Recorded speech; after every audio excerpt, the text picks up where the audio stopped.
नमस्कार प्यारे विद्यार्थियों, प्रयास डिजिटल लर्निंग वीडियो चैनल के माध्यम से आप हिंदी का नियमित शिक्षण प्राप्त कर रहे हैं। अलग अलग बिंदुओं को अलग अलग तरीके से आपके सामने इस चैनल के माध्यम से देना ही हमारा मकसद है। वर्तमान में जो वैश्विक महामारी के कारण देश की स्थिति है, उसमें छात्रों का अध्ययन नियमित रूप से किसी संस्था के माध्यम से नहीं हो रहा। बोर्ड की परीक्षाओं को भी मद्देनजर, प्रतियोगी परीक्षाओं को भी मद्देनजर रखकर के हम आपको बिंदुवार दे रहे हैं। आज हम बहुत अच्छा टॉपिक ले रहे हैं, बहुत अच्छा बिंदु है, नाम है उसका वाच्य। वाच्य का शाब्दिक अर्थ होता है कथन, और कथन एक ऐसा बिंदु है, वाच्य एक ऐसा बिंदु है जो बिंदु आपके प्रतियोगी परीक्षाओं में 10वीं 12वीं सीबीएसई और आरबीएसई बोर्ड में एक विशेष सेपरेट नंबर के साथ यह बिंदु है। प्रतियोगी परीक्षाओं में आप बहुचयनात्मक प्रणाली के द्वारा प्रश्नों को देखते हैं और बोर्ड की परीक्षाओं में इसको विस्तार से देखा जाता है। बोलने वाला किसी बात को किस प्रकार कहता है, इस बात को हम इस बिंदु के द्वारा समझते हैं।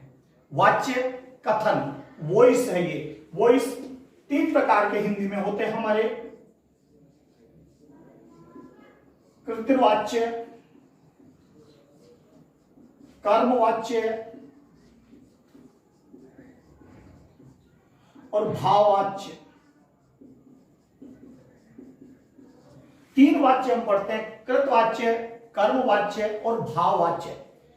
अगर इन शब्दों के नाम को देखो, नाम के अनुरूप यदि देखो, तो हम इसका पूरा विस्तार हम चार्ट के माध्यम से आराम से समझ सकते हैं कि क्या होता है। देखिए, यदि हम पूरे हिंदी को अगर हम 3 भागों में बांट के अगर अध्ययन करें, विश्वास रखें एक बार में पूरा बिंदु समझ में आना चाहिए। हमारा कृतवाच्य, कर्मवाच्य और भाववाच्य। भाववाच्य अगर इनका नाम देखते हैं तो नाम के अनुरूप इनकी परिभाषाएं भी स्पष्ट नजर आती हैं। पहले का जैसा कि नाम है कृतवाच्य, आप लिखेंगे कर्ता प्रधान। प्रधान, जिन वाक्यों में कर्ता प्रधान होता है, कर्ता प्रधान का अभिप्राय यह है कि कर्ता के अनुसार वाक्य में प्रयुक्त होने वाली क्रिया आती है। कर्ता एक वचन तो क्रिया एक वचन, कर्ता बहुवचन तो क्रिया बहुवचन, क्रिया पुल्लिंग तो कर्ता पुल्लिंग, क्रिया स्त्रीलिंग तो कर्ता स्त्रीलिंग, यानी दोनों एक दूसरे के ऊपर निर्भर करते हैं। कर्ता प्रधान होता है अर्थात क्रिया कर्ता के अनुसार आती है। कर्ता के अनुसार सबसे मुख्य बात, क्रिया का प्रयोग सदैव कर्ता के अनुसार होता है। कृतवाच्य में हमेशा कर्ता प्रधान होता है और विभक्ति का अगर आकलन करते हैं तो कर्ता में प्रथमा विभक्ति आती है। कर्ता में प्रथमा विभक्ति आती है, प्रथमा विभक्ति, और कर्म में द्वितीया विभक्ति का प्रयोग होता है। कर्ता में प्रथमा विभक्ति का अभिप्राय होता है कि कर्ता के साथ कारक चिन्ह आता है, कर्ता ने, और कर्म को दोनों अलग लगाते हैं। जहां तक आपको ध्यान है कि कर्ता का कारक चिन्ह अधिकांश समय लुप्त रहता है। कर्ता के राम खाना खाता है, किसने खाया? राम ने। राम ने क्या खाया? खाना खाया। राम कर्ता हो गया और खाना कर्म हो गया। लेकिन दोनों के साथ ही देखिए प्रतीक चिन्ह नहीं आया, उसके बावजूद भी हम राम को कर्ता कह रहे हैं और खाना को कर्म कह रहे हैं। इसका मतलब ये दोनों चिन्ह विलुप्त रहते हैं। जैसे राम खाना खाता है, प्रश्न बनाइए, खाना किसने खाया? खाना राम ने खाया। तो राम ने किसको खाया? खाने को। तो खाने को। कर्ता में प्रथमा क्रिया कर्ता के अनुसार आती है, कर्ता में प्रथमा विभक्ति, कर्म में द्वितीय विभक्ति होती है। जैसे यदि इसके वाक्य देखते हैं तो राम खाना खाता है, गाय पानी पीती है, बालक पढ़ाई करता है, छात्र क्रिकेट खेलता है, पिताजी दफ्तर जाते हैं, वह खेल रहा है, मैं पढ़ रहा हूं, वह सो चुका है, वह गाना गाती है। स्त्रीलिंग हो पुल्लिंग हो, कर्ता एक वचन क्रिया एक वचन, कर्ता बहुवचन क्रिया बहुवचन सबसे सामान्य वाक्य हैं जो हम हिंदी में सबसे ज्यादा प्रयोग काम लेते हैं। दूसरा आता है कर्म प्रधान। कर्मवाच्य में होता है कर्म प्रधान।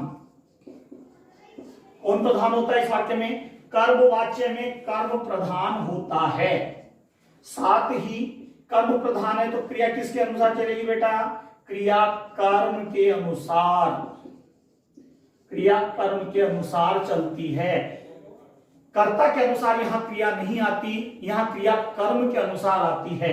कर्ता चाहे किसी वचन किसी लिंग का हो, कर्म के आधार पर क्रिया का प्रयोग होता है। कर्म के आधार पर चलने के कारण क्रिया सदैव सकर्मक आती है, सकर्मक आती है। सकर्मक आने का अभिप्राय, स मानी सहित कर्म, वह क्रिया जो कर्म को साथ लेकर के आती है उसको सकर्मक कहते हैं। यानी क्रिया का प्रभाव कर्ता पर नहीं कर्म पर पड़ता है, इसलिए इस क्रिया को सकर्मक कहते हैं। कर्मवाच्य वही होगा जिसमें क्रिया प्रधान होगी, यानी क्रिया सकर्मक आती है। यहां कर्ता के साथ या तो से या के द्वारा सदैव जुड़ा होता है, तब वह वाक्य कहलाता है कर्मवाच्य। क्योंकि कर्ता ने तो आएगा तो कर्तवाच्य, और कर्ता के साथ या से या के द्वारा जुड़ा आएगा तो कर्मवाच्य होगा। और आपको पता है ये से या के द्वारा कर्ता में सदैव तृतीया, क्योंकि कर्ता के साथ ही तृतीय विभक्ति आएगी। कर्ता के साथ से या के द्वारा जुड़ा, कर्ता ने कर्म को करण से, करण कारक बन जाता है जब हमारा कर्ता, तब हम उसको कर्मवाच्य कहते हैं। जैसे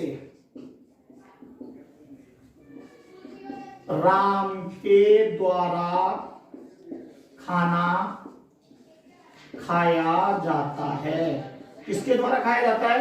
राम के द्वारा। राम पुल्लिंग है, अगर हम इस पे कर दे सीता के द्वारा खाना खाया जाता है। अब आप गौर करें, राम पुल्लिंग है तो भी जाता आया और सीता स्त्रीलिंग है तो भी जाता आया। क्यों? क्योंकि राम और सीता के कारण यहां क्रिया का प्रयोग नहीं हो रहा, क्रिया का प्रयोग हो रहा है खाने के आधार पर।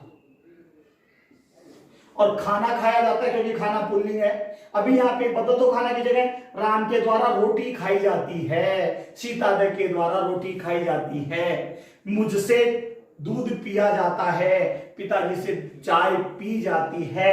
से जाता है, से जाती है, जब भी आएगा ये आपका कर्मवाच्य कहलाता है। कर्ता में प्रथमा, जब कर्ता में तृतीया बन जाती है तो कर्मवाच्य कहते हैं। यहां क्रिया हमेशा सकर्मक आती है। यहां तीसरी की स्थिति देखो, भाव प्रधान, न जहां कर्ता प्रधान हो न कर्म प्रधान हो, ऐसी परिस्थिति में बनता है भाव प्रधान। जिन वाक्यों में भाव प्रधान होता है वहां उसको भाववाच्य कहते हैं। यानी कर्ता प्रधान होता है तो कर्तवाच्य, कर्म प्रधान होता है तो कर्मवाच्य, और भाव प्रधान होता है तो उसको भाववाच्य कहा जाता है। भाव प्रधान की स्थिति में कर्ता के साथ से जुड़ा होता है, इसमें से जुड़ा होता है। अब प्यारे विद्यार्थियों, आपके सामने सबसे बड़ी समस्या यह है कि से ही तो यहां आ गया और से ही आ गया, तो कि आप भी सोचते होंगे सर हम पहचानेंगे कैसे? कोई बड़ी बात नहीं है, कर्ता के साथ से जुड़ता है, जुड़ने दो। यहां क्रिया हमेशा क्या की है? सकर्मक। और यहां जो पहचान है, क्रिया सदैव अकर्मक आती है। यहां क्रिया सदैव अकर्मक आती है, यहां क्रिया सकर्मक आती है, यहां क्रिया। अब पहचानोगे ना कि यहां कर्ता के साथ से जुड़ेगा, अगर अकर्मक क्रिया आई तो भाववाच्य, और सकर्मक आई से जुड़ा तो कर्मवाच्य। एक पहचान और देखिए, भाववाच्य के वाक्य सदैव एक वचन, पुल्लिंग एवं अन्य पुरुष में आते हैं। सबसे इंपॉर्टेंट बात, वाक्य हमेशा एक वचन में रहेंगे, ये कभी बहुवचन नहीं होते। पुल्लिंग में रहेंगे, कभी स्त्रीलिंग में नहीं होते, अन्य पुरुष में आते हैं। इसमें हमेशा क्रिया भाव के आधार पर चलती है। भाव न कर्ता पे निर्भर है, कर्म होते, ये वाक्य का भाव होता है। और सबसे बड़ी अधिकांशतया असमर्थता व्यक्त होती है, अधिकांशतया असमर्थता व्यक्त होती है। अब देखिए, अगर इसको गौर से देखिए, भाव प्रधान होगा, कर्ता के साथ से जुड़ा होगा, क्रिया सदैव एकर्मक आती है, वाक्य हमेशा एक वचन पुल्लिंग और अन्य पुरुष में आता है, जैसे मुझसे खाया नहीं जाता है। किससे खाया नहीं जाता? मुझसे खाया नहीं जाता। क्या खाया नहीं जाता ये नहीं पता, असमर्थता है कि मैं खा ही नहीं सकता। यदि वाक्य बोले मुझसे रोटी नहीं खाई जाती तो वाक्य स्त्रीलिंग हो गया, रोटी कर्म आ गया, इसका मतलब वो कर्मवाच्य हो गया। मुझसे खाया नहीं जाता, क्या नहीं खाया जाता, ये असमर्थता है। पिताजी से चला नहीं जाता, हर में अन्य पुरुष का वाक्य जुड़ेगा। मैं उत्तम पुरुष का करता है, पिताजी अन्य पुरुष का करता है, उसके बावजूद भी वो जाता है आया। क्यों? क्योंकि यह जो कुछ निर्भर करता है वाक्य के भाव पे निर्भर करता है। और प्यारे विद्यार्थियों, भाव जो चीज है ये महसूस करने की चीज है।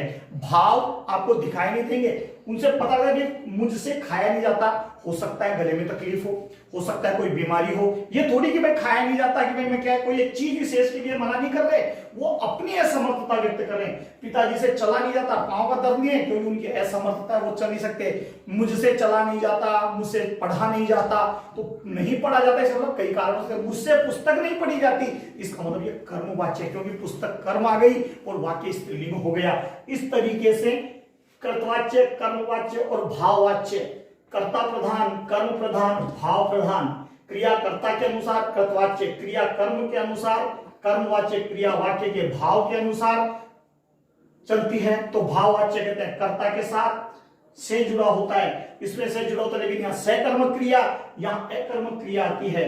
ध्यान दें, कर्ता सदैव तृतीय विभक्ति, कर्ता में सदैव तृतीया बन गई। यहाँ वाक्य भाव के अनुसार चल रहा है, क्योंकि यहाँ कर्ता का कोई भाव नहीं है। यहाँ है एक वचन पुल्लिंग और अन्य पुरुष। दो बातें विशेष ध्यान रखना बेटा, ये वाक्य हमेशा एक वचन पुल्लिंग और अन्य पुरुष में आता है, क्रिया हमेशा अकर्मक आएगी। यहाँ क्रिया हमेशा सकर्मक आएगी।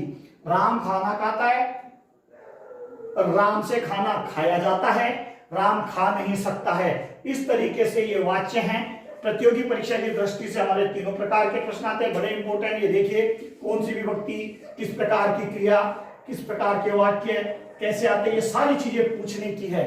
और बोर्ड की परीक्षा में 10वीं में, 12वीं में, 9th में, सीबीएसई और आरबीएस में भी आप देखो तो वाच्य किसे कहते हैं, वाच्य के भेद बताइए, कृतवाच्य और कर्मवाच्य में परिवर्तित कीजिए, कर्मवाच्य को भाववाच्य में और भाववाच्य को कर्म में। जैसे मैं दूध नहीं पीता, मुझसे दूध पिया नहीं जाता, और मैं पी नहीं सकता, तीनों स्थितियां बन जाती है, कृत्य, कर्म और भाव। इस प्रकार आप इसको अपनी नोटबुक में सिस्टम से लिख ले और पहचाने कि कितना महत्वपूर्ण बिंदु है।